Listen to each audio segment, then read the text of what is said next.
Social media influencers కి ఏ content create చేయాలన్నా full freedom అనేది ఉంటుందా? లెట్స్ బీ క్లియర్, ఫ్రీడమ్ ఉంటుంది బట్ అన్లిమిటెడ్ కాదు. ఇండియాలో స్పీచ్ అనేది ఆర్టికల్ 19 క్లాస్ 1 సబ్ క్లాస్ ఏ లో ప్రొటెక్టెడ్, కానీ ఆర్టికల్ 19 క్లాస్ 2 లో రెస్ట్రిక్షన్స్ అనేవి క్లియర్ గా ఉన్నాయి.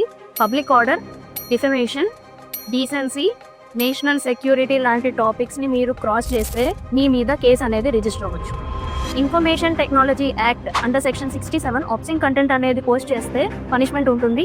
సెక్షన్ 66D ఇంపర్సనేషన్ అంటే వేరొక వ్యక్తి లాగా నటించడం లేదా నటించి ఫ్రాడ్ ఆర్ చీట్ చేయడం జరిగితే జైలుకి పాసిబిలిటీ అనేది ఉంటుంది. Under section 69A of IT act government can block your content. 2021 IT rules ప్రకారం ప్లాట్ఫామ్స్ లైక్ ఇన్స్టాగ్రామ్ కి కూడా స్ట్రిక్ట్ డ్యూటీస్ ఉంటాయి. రీసెంట్ అమెండ్మెంట్స్ లో ఏఐ కంటెంట్ లేబుల్ అనేది కంపల్సరీ అండ్ ఏవి ఇల్లీగల్ కాంటెంట్ రిపోర్ట్ అయితే 3 hours లో రిమూవ్ చేయాలి. ఇంకా నేను just a small content creator అనే ఎక్స్క్యూజ్ పనికిరాదు, ఎందుకంటే సుప్రీం కోర్ట్ క్లియర్ గా చెప్పింది దట్ ఇన్ఫ్లుయెన్సర్స్ కి స్పెషల్ ఇమ్యూనిటీ ఏం లేదు.